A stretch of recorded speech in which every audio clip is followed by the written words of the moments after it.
याद रखना, तगड़ा और मजबूत जवान पता कौन होता है? जिसकी नजरें पूरी तरह उसके कंट्रोल में हो। ये अलामत जवानी है। जिस आदमी का पूरी तरह, दो लोग दुनिया में कभी कोई कारनामा सर अंजाम नहीं दे सकते, एक जो हराम खाता हो, एक जिसकी नजर नापाक हो। मोहम्मद बिन कासिम जब यहां आए थे ना, तो एक दिन बड़े परेशान थे। तो एक बुजुर्ग कहने लगे, आप क्यों परेशान हैं? कहने लगे, राजा दहर से मुकाबला है और हमारी फौज तो सिंध के रास्ते भी नहीं जानती, जुबान भी नहीं जानती, लड़ेंगे कैसे? 2-4 दिन के बाद उन बुजुर्गों की दोबारा मोहम्मद बिन कासिम से मुलाकात हुई तो बड़े खुश थे। कहा, अब आप क्यों खुश हैं? कहने लगे, वो मेरा मुकाबला नहीं कर सकता, मैंने तहकीक कर ली है। कहा, क्यों? कहने लगे, नजर का गंदा है, और जो नजर के गंदे होते हैं वो मैदानों में ठहरा नहीं करते। मैदान के लिए निकलने के लिए पाक जवानी की जरूरत होती है, ततहीर मिजाज होना जरूरी होता है, पाकीज़ा अफकार और सच्ची और सुच्ची सुथरी सोचों का होना जरूरी होता है। इसलिए फरमाया कि मेरा मुकाबला नहीं कर सकता। हजरत अब्दुल्लाह इब्न हुज़ाफा कमरे में थे, वजीर की बेटी अंदर सजी संवरी पहुंच गई। जैसे ही आपने इस कुफर की चाल को देखा तो तयम्मुम करके नफल शुरू किए। वो सारी रात बैठी रही, रब का बंदा सारी रात इबादत करता रहा। इबादत बड़ा सहारा है, मुसल्ला बड़ा सहारा है अल्लाह के बंदो। सुबह दरवाजा खोला, वजीर ने अपनी बच्ची से पूछना चाहता था रिजल्ट क्या निकला, तो कहने लगी, पीछे हट जा, अब तेरा मेरा ताल्लुक कोई नहीं, मैंने नबी पाक का कलमा पढ़ लिया। उसने कहा, मैंने भी जमाना देखा है, पर ये क्या लोग हैं, कस्तूरी के बने हुए, संदल से धुले हुए, कि मैं सारी रात कमरे में रही और 100 और 1000 आदमी जिस जवान का मुकाबला ना कर सके, इतना ताकतवर जवान कमरे में रहा और उसने नजर उठा के ना देखा। वो कच्चा रंग ललारी वाला जेड़ा चढ़दा ते लैंदा रहिंदा है, ए इश्क तेरे दा रंग मुहम्मद चढ़िया फेर नहीं लैंदा। मैं कहा, एक दफा नजर उठा के नहीं देखा, कमाल हो गई। इतने बड़े लोग, इतनी बड़ी सआदत मंदी, फिरोज बख्ती, मामला फहमी हद हो गई। अल्लाहु अकबर। दोस्तों, बादशाह जब पूरी तरह हार गया ना, उसने कहा, मार दो। तेल गरम किया एक कढ़ाई में, और जब आपको उसमें डालने लगे तो आपकी आंखों में आंसू आ गए। बादशाह का ख्याल हुआ शायद नरम हो गए हैं। कहने लगा, रोए क्यों? फरमाने लगे, सोचता हूं जान ही एक है, कितना मजा है उसकी राह में जान देने का, कितनी लज्जत है उसके नाम पर मरने में, कितना लुत्फ है। जे तू चढ़िया उत्ते दार भी नहीं, ते जे तू विकया इश्क बाजार भी नहीं, ते एडा सस्ता सौदा प्यार भी नहीं, ते एडा सस्ता लभदा यार भी नहीं। कई जंगल गाने पैंदे नी, कई दोज़ख लंघने पैंदे नी, जे वो इस मुल्लों भी मिल जावे, एदू सस्ता होर व्यापार भी नहीं। ते कुछ समझ ना आवे लोकां नू वो कादे नाल शहीद करे, डिठी यार दे हथ तलवार भी नहीं, पर ओदा खाली जांदा वार भी नहीं। कहने लगे, एक जान है ना, तो दिल करता है हजारों होती तो एक एक करके महबूब के नाम पे कुर्बान करता, जब मेरे पास है ही एक, करूं क्या?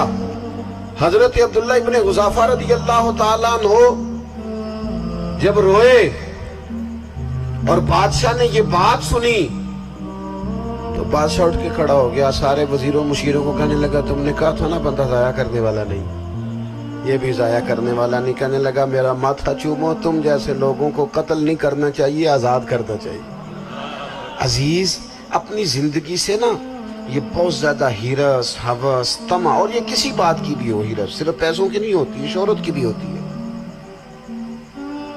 ये बीमारी इंसान को इख्तिदार की भी होती है, तारीफ की भी बीमारी होती है। ये सारे नुक्स होते हैं लोगों, और माज़अल्लाह बाहर जुब्बों कुब्बों के अंदर भी होते हैं, वहां भी पनपते। अपनी जिंदगी जब तक उस सादगी में नहीं लाओगे जो रसूल पाक ने अता फरमाई, جب لوگ آسانیوں میں پوری طرح الجھ گئے تو پھر وہ دور ہوئے اور کفر چڑھ گیا۔ دوسری بات، اللہ کے محبوب صلی اللہ تعالی علیہ وسلم کی محبت ہم سے تقاضا کرتی ہے کہ ہم اس مشن کے لیے کام کریں جس مشن کے لیے رسول پاک نے کام فرمایا ہے۔ ہم سارے کام بڑی مضبوطی سے، سوچ سمجھ کے، تدبر سے، حکمت سے، تقاضوں کو مد نظر رکھتے ہوئے کرتے ہیں سارے کام۔ دین کے کام میں ہمارا مزاج نہیں ہوتا، او ہو جائے گا جی، آپ بسم اللہ پڑھیں جی، شروع کریں جی۔ آپ تقاضوں کو سمجھیں، چیزوں کو دبائیں نہیں، چیزوں پر غور کریں۔ کسی کے ذہن کی سطح پر سوال ابھرتا ہے، اس کا تسلی بخش جواب دیں۔ اپنی زندگی میں دین کے کام کے لیے اپنے آپ کو وقف کریں، اور دین کے کام کے بہت سارے پہلو ہیں۔ ہزاروں لوگوں کو قرآن پاک ٹھیک پڑھنا نہیں آتا، ہزارہا لوگ ہیں جو قرآن مجید کے مطالب سے آگاہ نہیں ہیں، دین کی بنیادی ضروریات سے لوگ نابلد ہیں۔ میں آپ کو کس طرح یہ بات سمجھاؤں کہ ہزاروں کی تعداد میں طلاقیں اس لیے ہوتی ہیں کہ مردوں کو طلاق کے مسئلے نہیں آتے، انہیں پتہ نہیں ہے کہ مجھے حقوق زوجین کے معاملے میں کیسے چلنا۔ ڈھیر سارے گھروں میں تباہی اس لیے ہے کہ تربیت اولاد کا دینی منہج ہمیں نہیں پتا۔ اپنا حصہ ملائیں دین کے کام میں۔ ایک آدمی کو اگر تو نمازی کرنے میں کامیاب ہو گیا، تیری زندگی بدل گئی۔ وہ دین بیزار لوگ جو ہمارے بیچ بیٹھ کے ہماری نوجوان نسل کو پگڑی اور داڑھی کا نام لے کے بنیادی طور پر دین سے دور کرتے ہیں، ایسے نوجوانوں کو دین کا پیغام محبت دے کر دین کے قریب کرنا ہماری ڈیوٹیوں کا حصہ ہے۔ ہمیں ذمہ داری کا احساس کرنا پڑے گا، ہمیں یہ خاص قدم اٹھانا پڑے گا، توجہ دینی پڑے گی۔ مساجد، مدارس، میں آپ سے عرض کروں، اتنی ڈٹ کے مخالفت ہوتی ہے نا مدرسوں کی، اتنی ڈٹ کے۔